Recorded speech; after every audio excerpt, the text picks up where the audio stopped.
السلام علیکم دوستو، رمضان شریف مسلمانوں کے لیے اللہ تعالیٰ کا ایک نایاب تحفہ ہے۔ اگر آپ بھی اس بات کو مانتے ہیں تو آپ اس ویڈیو کو ایک لائک کریں۔ پیارے دوستو، یاد رکھیں ہر مسلمان مرد اور عورت جو بالغ ہو، جو اپنے ہوش و حواس میں ہو، اس پر رمضان کے روزے فرض ہے، یعنی کہ اس کے لیے رمضان کے پورے مہینے کے روزے رکھنا ضروری ہے، اور کوئی ان کی فضیلت کا انکار کرتا ہے تو وہ کافر ہے اور بنا وجہ روزہ چھوڑنے والا سب سے بڑا گنہگار بھی ہے۔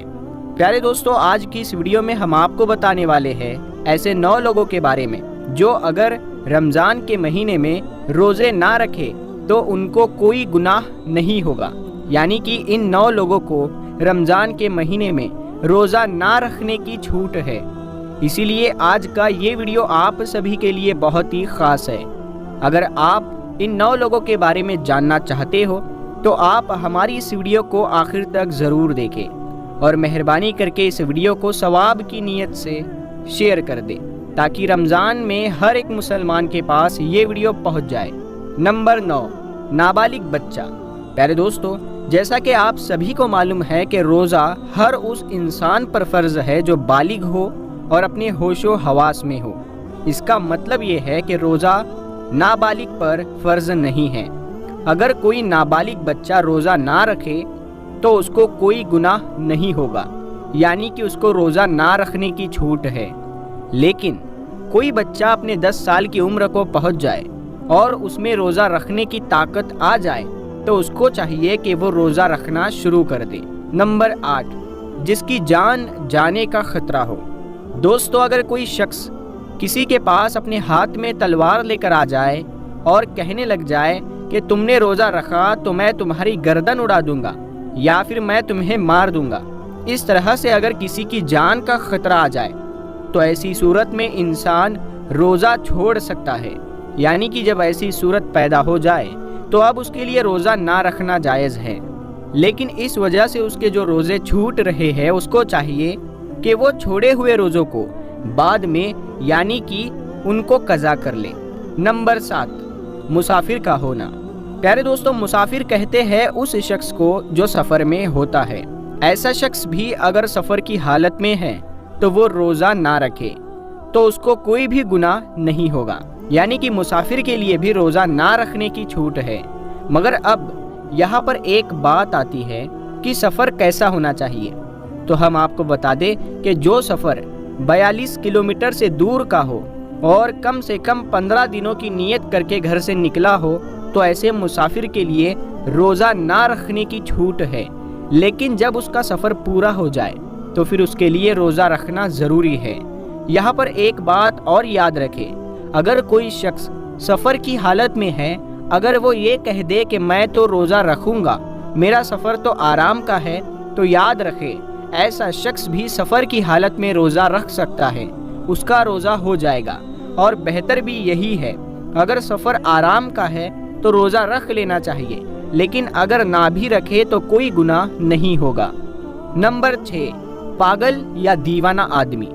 دوستو، چھٹا آدمی وہ ہے جو پاگل ہو گیا ہو، یعنی کہ جس کا دماغ خراب ہو گیا ہو، جو اپنے آپے سے باہر ہو گیا ہو، جو بہکی بہکی باتیں کرتا ہو، اچانک بے ہوش ہو جاتا ہو۔ ایسے انسان کے لیے بھی رمضان کے مہینے میں روزہ نہ رکھنے کی چھوٹ ہے، یعنی کہ اگر ایسا پاگل آدمی روزہ نہ رکھے تو اس کو کوئی گناہ نہیں ہوگا۔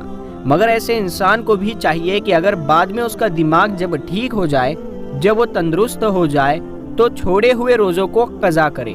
نمبر 5، حیض نفاس والی عورت۔ پیارے دوستو، حیض نفاس کے بارے میں تو آپ سبھی لوگ جانتے ہی ہوں گے۔ حیض کہتے ہیں جو عورتوں کے ہر مہینے مخصوص دن آتے ہیں، اور نفاس کہتے ہیں بچہ جننے کے بعد جو خون نکلنا ہے اس کو نفاس کہتے ہیں۔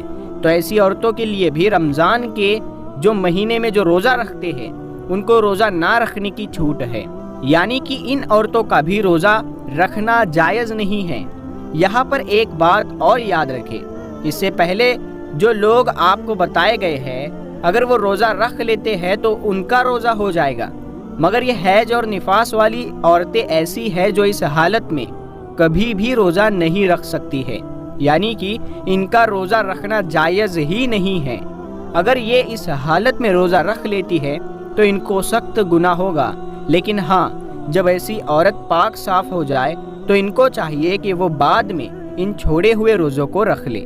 نمبر 4، پیارے دوستو، چوتھا شخص وہ ہے جو اپنے بڑھاپے کی وجہ سے اپنی عمر کے آخری پڑاؤ میں پہنچ گیا ہے، یعنی کہ اپنے عمر کے بڑھاپے میں پہنچ گیا ہو۔ اگر کوئی شخص اتنا زیادہ بوڑھا ہو گیا ہو کہ وہ اپنے بڑھاپے کی وجہ سے اپنی جگہ سے اٹھ نہیں سکتا اور وہ بیٹھ بھی نہیں سکتا، اگر کوئی شخص اپنے بڑھاپے کی وجہ سے اتنا زیادہ کمزور ہو چکا ہے کہ اس میں روزہ رکھنے کی بالکل بھی طاقت نہ بچی ہو، تو ایسا شخص بھی اگر رمضان کے مہینے میں روزہ نہ رکھے گا تو اس کو کوئی گناہ نہیں ہوگا، یعنی کہ ایسے بوڑھے شخص کے لیے بھی روزہ چھوڑ دینا جائز ہے۔ مگر یاد رکھے ایسے بوڑھے شخص کے لیے بھی فدیہ کا مسئلہ آتا ہے، تو اس کو چاہیے کہ وہ اپنا فدیہ ادا کرے، یعنی کسی غریب مسکین کو 2 وقت کا بھر پیٹ کھانا کھلائے۔ نمبر 3، دودھ پلانے والی عورت۔ پیارے دوستو، ہم آپ کو بتا دیں کہ یہ دودھ پلانے والی عورتیں پہلے ہوا کرتی تھی، جن کو دائی کہا جاتا ہے۔ تو یہ کسی کے بچے کو پیسوں کے لیے اپنے ساتھ لے جاتی تھی اور 2 سے 2.5 سال تک دوسرے کے بچوں کو اپنا دودھ پلاتی تھی، یعنی کہ وہ دودھ پلانے کی ٹھیکیداری لیتی تھی۔ ایسی عورتوں کے لیے بھی رمضان کے مہینے میں روزہ نہ رکھنے کی چھوٹ ہے، جو بچے کو دودھ پلاتی ہے۔ مگر یہ سلسلہ آج کے زمانے میں تو رہا نہیں، اسی لیے اب جو ماں اپنے بچے کو دودھ پلاتی ہے اور اس کو کوئی ماہری ڈاکٹر یہ کہہ دے کہ اس نے اگر روزہ رکھا تو اس کے بچے کو کوئی نقصان ہوگا، تو ایسی عورت رمضان کے مہینے میں روزہ چھوڑ سکتی ہے اور اس کو اس کا کوئی گناہ نہیں ہوگا۔ لیکن ایسی عورتوں کو بھی چاہیے کہ وہ بعد میں اپنے چھوڑے ہوئے روزوں کو قضا کر لے۔ نمبر 2، پیارے دوستو، دوسرے نمبر پر ہے حاملہ عورت، یعنی کہ پریگنینٹ عورت۔ پیارے دوستو، جس عورت کے پیٹ میں بچہ ہو، یعنی کہ جو حاملہ ہو، پریگنینٹ ہو، اگر ایسی عورت کو اور اس کے بچے کو جان جانے کا خطرہ ہو تو ایسی عورت بھی رمضان کے مہینے میں روزہ چھوڑ سکتی ہے۔ ایسی عورتوں کو بھی کوئی گناہ نہیں ہوگا، یعنی کہ ایسی عورتوں کے لیے بھی روزہ نہ رکھنا جائز ہے۔ لیکن یاد رکھے ایسی عورت بھی اپنے چھوڑے ہوئے روزوں کو بعد میں رکھ لے، یعنی کہ جب اس کی صحت تندرست ہو جائے تو اس کو وہ چھوڑے ہوئے روزوں کو قضا کرنا ہوگا۔ اس کے علاوہ اگر کوئی عورت حاملہ ہے، پریگنینٹ ہے، اور ایسی عورت کو کوئی ماہر ڈاکٹر یہ کہہ دے کہ اگر وہ روزہ رکھ لیتی ہے تو اس کے یا اس کے بچے کو کوئی بھی نقصان نہیں ہوگا، تو ایسی عورتوں کے لیے بھی روزہ رکھنا ضروری ہے۔ نمبر 1، بیمار آدمی۔ پیارے دوستو، سب سے پہلا انسان ہے بیمار آدمی، یعنی کہ ایسا انسان جو سخت بیمار ہو۔ ایسے انسان کو رمضان کے مہینے میں روزے نہ رکھنے کی چھوٹ ہے۔ اگر ایسا بیمار آدمی روزہ نہ رکھتا ہے تو اس کو کوئی گناہ نہیں ہوگا۔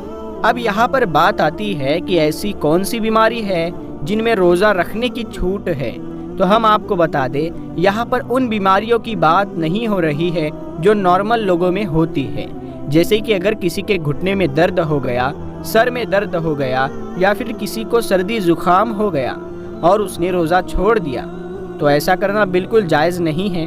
ایسے لوگوں کو روزہ رکھنا بالکل ضروری ہے۔ یہاں پر بیماری سے مراد ان بیماریوں میں سے ہے جن میں انسان کی جان جانے کا خطرہ ہوتا ہے۔ اب آپ یہ سوچیں گے کہ ہمیں اس بات کا کیسے پتہ چلے گا کہ کون سی بیماری میں جان جانے کا خطرہ ہوتا ہے؟ تو ہم آپ کو بتا دیں، اس بات کا آپ کو ایسے پتہ چلے گا اگر کوئی ڈاکٹر آپ سے یہ کہہ دے کہ اگر آپ بھوکے پیاسے رہیں گے، اگر آپ نے روزہ رکھا تو آپ کی جان جانے کا خطرہ ہو سکتا ہے، یا پھر ڈاکٹر یہ کہہ دے اگر آپ نے روزہ رکھا تو آپ کی بیماری اور بڑھ سکتی ہے۔ ایسی صورت میں رمضان کے مہینے میں روزہ چھوڑنا جائز ہے، یعنی کہ چھوٹی موٹی بیماریوں میں روزہ چھوڑنا جائز نہیں ہے۔ اب یہاں پر کسی نے اپنی بیماری کی وجہ سے یہاں پر روزے چھوڑ دیے ہیں، تو یہ یاد رکھے کہ ان لوگوں کو بعد میں روزہ رکھنا پڑے گا جب ان کی بیماری دور ہو جائے گی، یعنی جب وہ ٹھیک ہو جائیں گے تو چھوڑے ہوئے روزوں کو قضا کرنا ہوگا۔ اب کسی کی بیماری ایسی ہے کہ وہ کبھی ٹھیک ہی نہیں ہوئی اور اس کا آخری وقت قریب آ گیا، تو ایسے میں وہ اپنے گھر والوں کو یہ وصیت کرے کہ میرے اتنے روزے چھوٹ گئے ہیں، وہ ان کا فدیہ ادا کرے، اور فدیہ یہ ہے کہ ہر ایک روزے کے بدلے میں ایک مسکین کو 2 وقت کا پیٹ بھر کر کھانا کھلائے۔ امید ہے پیارے دوستو آپ کو آج کا یہ ویڈیو سمجھ میں آیا ہوگا، یہ معلومات آپ کو سمجھ میں آئی ہوگی۔ تو ہم ملتے ہیں آپ کو پھر ایک اگلی ویڈیو میں، تب تک کے لیے السلام علیکم۔